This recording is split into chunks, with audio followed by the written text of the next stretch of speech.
Good morning student. It is the third lecture of chapter 3rd constitutional design. It is the political science chapter. Okay, here we will discuss the topic 3.4 guiding values of the Indian constitution. Okay, earlier in our previous classes we already discussed about the difficulties and advantages for the maker of the constitution, and also the discussion about the formation of the constitution, the constituent assembly. Now here we explain about the value of the Indian constitution. Okay, philosophy. Philosophy means about the constitution. आपका constitution जो है वो कौन सी value या कौन सी basic values के बारे में बताता है, that is the philosophy. Okay, generally कोई भी फिल्म जो अब मैं बुक का तो एग्जांपल आपके लिए नहीं ले सकती क्योंकि आजकल स्टूडेंट्स जो है बुक रीडिंग नहीं करते. यहाँ पे सिर्फ सिलेबस रिगार्डिंग जो बुक्स होती है तो ये तो उनकी क्या बोले मजबूरी ले लीजिए, ठीक है. अदर कोई भी बुक्स होती हैं तो वो आप रीड नहीं करते हो, तो बुक पढ़ने का जो जुनून जो शौक़ है वो तो आप में नहीं है. तो यहाँ पे मैं एग्जाम्पल फिल्म का लेती हूँ कि आप कोई फिल्म जो है वो देखते हो. चलो बाहुबली के बारे में बात करते हैं जो कि आप बहुत ही फेमस फिल्म थी. तो यहाँ पे बाहुबली के बारे में जब ये पिक्चर जब रिलीज़ होती है तो आपके फ्रेंड्स जो हैं, क्योंकि आप उनके रिगार्डिंग डिस्कशन करते हो, तो उस डिस्कशन में आप उनसे पूछते हो कि फ़िल्म कैसी है, स्टोरी वगैरह पूछते हो, फिल्म के सॉन्ग वगैरह पूछते हो, फाइनलाइज जो है फिल्म कैसी है वो उससे पूछ लेते हो. तो यहाँ पे किसी भी चीज़ को पता करने के लिए, किसी भी चीज़ के बारे में अगर आप जानना चाहते हो या उसके फिलॉसफी के बारे में जानना चाहते हो तो दो तरीके आपके पास हैं, two ways here. The first, या तो उस चीज़ के रिगार्डिंग लोगों के व्यूज़ क्या हैं, ओके, उन व्यूज़ को जानिए, या फिर सेल्फ उसको रीड कीजिए या सेल्फ उस पिक्चर को आप देखिए, तब आपको उसके बारे में जो है वो नॉलेज हो जाएगी. तो यहाँ पे हमारी कंट्री की फिलॉसफी, जो कॉन्स्टिट्यूशन रिगार्डिंग हमारी कंट्री की जो है इंडियन कॉन्स्टिट्यूशन की फिलॉसफी क्या है, उसकी वैल्यू क्या है, हम कैसे जानें. तो सबसे पहले हम बात करते हैं महात्मा गांधी के बारे में, ठीक है. तो यहाँ पे महात्मा गांधी के जितने भी स्केचेस आप अपने बुक में, जितने भी मेकर्स जो कॉन्स्टिट्यूशन मेकर्स की जो स्केचेस, जो ब्रीफ स्केचेस आपके बुक में दिए गए हैं, उसमें एक जो महात्मा गांधी का कोई स्केच नहीं दिया गया है. क्या महात्मा गांधी ने कॉन्स्टिट्यूशन जो है वो असेंबली के पार्ट नहीं थे? हाँ, या Mahatma Gandhi was not the member of constituent assembly. तो फिर गांधी जी जो जिन्होंने स्ट्रगल को लीड किया है, वो गांधी जी जिसे सब लोग ओबे कर रहे हैं, क्या उनके कोई भी विचार कॉन्स्टिट्यूशन के अंदर नहीं है? नहीं. तो यहाँ पे गांधी जी जरूर कॉन्स्टिट्यूएंट असेंबली के अंदर नहीं थे, ठीक है, लेकिन वो क्या चाहते हैं कॉन्स्टिट्यूशन से, ये उन्होंने अपना जो है अपने व्यूज़ जो है 1931 के अंदर जो मैगज़ीन पब्लिश होती थी यंग इंडिया के अंदर, उन्होंने मेंशन कर दिया था कि मुझे अपने कॉन्स्टिट्यूशन से क्या चाहिए. और जो भी लोग महात्मा गांधी को फॉलो करते थे, महात्मा गांधी से इंस्पायर थे, उन्होंने उन चीज़ों को ओबे किया और उनको कॉन्स्टिट्यूशन में जो है वो जगह दी, स्पेस दिया. ओके, तो यहाँ पे महात्मा गांधी कॉन्स्टिट्यूएंट असेंबली के पार्ट नहीं थे, लेकिन उनके व्यूज़, उनके थॉट, उनके जो भी आइडियाज़ थे वो उस असेंबली के लोगों को पता था और उन्होंने उनको कॉन्स्टिट्यूशन में शामिल किया. अब देखिए, इनइक्वालिटी एग्जिस्ट थी उस टाइम पे और आज भी है. ओके, तो यहाँ पे एलिमिनेटेड इनइक्वालिटी असमानता, विषमता, विभिन्नता जो है उसको जो है वो ख़त्म किया जाएगा. एलिमिनेट का मतलब होता है उसको निष्कासित करना, ख़त्म कर देना. तो इनइक्वालिटी को जो है एलिमिनेट किया जाएगा, ये गांधी जी चाहते थे और ये गांधी जी का ड्रीम था कि इक्वालिटी के साथ हम अपनी कंट्री में यहाँ पे रहेंगे, जी और जीने दो, कोई किसी के ऊपर हावी नहीं होगा, डोमिनेट नहीं होगा। तो यहाँ पे ये जो विचार है कि इनइक्वालिटी जो है उसकी जगह इक्वालिटी आनी चाहिए और इनइक्वालिटी को एलिमिनेट करना चाहिए।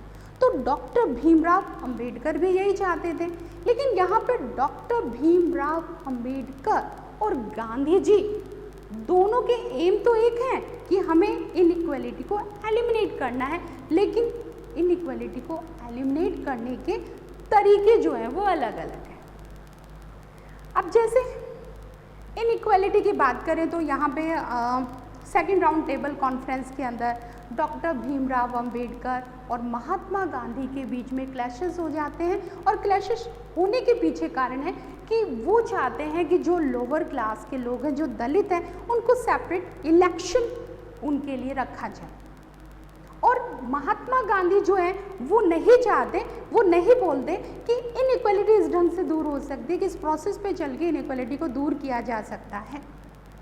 तो यहाँ पे दोनों के एम सेम है, लेकिन उस एम तक पहुँचने के रास्ते अलग अलग हैं। लेकिन इन सारी चीज़ों को हमने अपने कॉन्स्टिट्यूशन में जगह दी है। Okay, now preamble. प्रियम्बल का मतलब है कि each and every constitution start with the short statement of its basic value. The short statement, this short statement known as the preamble of the constitution.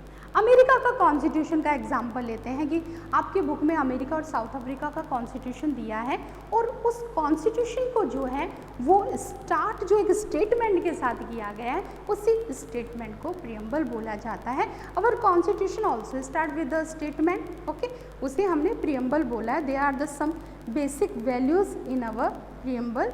The first is we the people of India. देखिए, constitution को frame करने वाले ना तो कोई ruler है, ना other कोई पर्सन है, ना अदर कंट्री का है।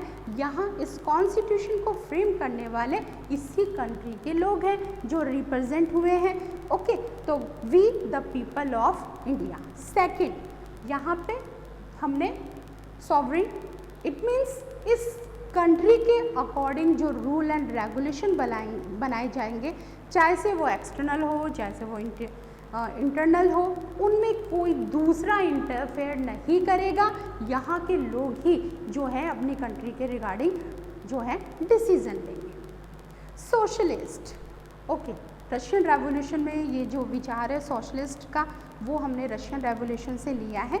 यहाँ पे क्या है कि अगर इस चीज़ को शामिल ना किया जाए तो ऐसी कंडीशन में एक बहुत बड़ा गैप जो है रिच और पुअर के बीच में आ जाएगा। ठीक है, गरीब बहुत ज़्यादा गरीब हो जाएंगे और अमीर बहुत ज़्यादा अमीर हो जाएंगे। तो यहाँ सोशलिस्ट का मतलब है कि सब जो इक्वलिटी के साथ हम यहाँ पे रहेंगे इकोनॉमिक बेसिस के ऊपर, कि यहाँ पे जो पर्सन बहुत ज़्यादा अर्न करता है, बिजनेसमैन है एक, तो उसके ऊपर हाई रेट का टैक्स लगाया जाता है। एक नॉर्मल पीपल को जो है उसको टैक्स से फ्री कर दिया गया है, और जिनकी टैक्स के अंदर इनकम आती है उसमें बहुत कुछ परसेंटेज ही उससे टैक्स लिया जाता है। तो यहाँ पे इकोनॉमिक इक्वलिटी लाने की कोशिश की गई है। ठीक है, secular, already you know about the secular. Secular it means धर्म निरपेक्ष। इट मीन्स हम किसी भी रिलीजन को जो है, किसी भी रिलीजन का फेवर नहीं करेंगे, सारे रिलीजन जो है वो इक्वल है। इंडिया किसी भी रिलीजन को अपना ऑफिशियल रिलीजन जो है वो उसने डिक्लेयर नहीं किया है। यहाँ पे इक्वलिटी के साथ हिंदू के जो फेस्टिवल सेलिब्रेट किए जाते हैं, तो मुसलमानों, सिख, क्रिश्चियन सारे फेस्टिवल्स को यहाँ पे उसके रिगार्डिंग प्रैक्टिस करने का आप लोगों को फ्रीडम दिया गया। तो India is a secular state या सेकुलर कंट्री भी बोला जाता है। ओके, यहाँ पे आपको हिंदू फेस्टिवल्स के हॉलीडे दिए जाते हैं, तो अदर रिलीजन के भी जो हैं फेस्टिवल्स के आप लोग इंजॉय करते हो holidays. Okay, democratic. Democratic means हम यहाँ पे पीपल के बारे में बताएंगे कि यहाँ के लोगों को राइट्स दिए गए हैं, वो अपनी गवर्नमेंट को इलेक्ट कर सकते हैं, अपने राइट्स को इंजॉय कर सकते हैं, अपनी ड्यूटी को वो उनको जो है वो प्ले करना पड़ेगा। Now the Republic, Republic means हम रिपब्लिक का मतलब हेड लेंगे, तो head of the country elected by the people. यहाँ पे राजा महाराजा मोनार्की सिस्टम नहीं चलेगा, यहाँ पे रिपब्लिक कंट्री वो होती है जिसका हेड जो है वो इलेक्टेड है। ओके, जस्टिस, तो जस्टिस मीन्स न्याय, तो यहाँ पे सभी को जस्टिस का राइट है, किसी के साथ डिस्क्रिमिनेट नहीं किया जाएगा on the basis of gender, caste, skin colour, okay etcetera.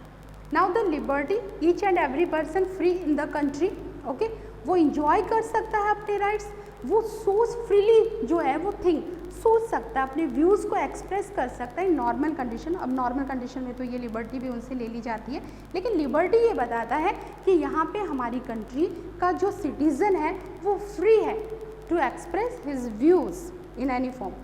Equality, यहाँ पे इक्वलिटी रखी गई है, यहाँ पे इक्वलिटी का मतलब है इक्वल चांस, यहाँ पे हर लोगों को एक इक्वल चांस दिया जाता है कि वो प्रोग्रेस कर सके, इक्वलिटी।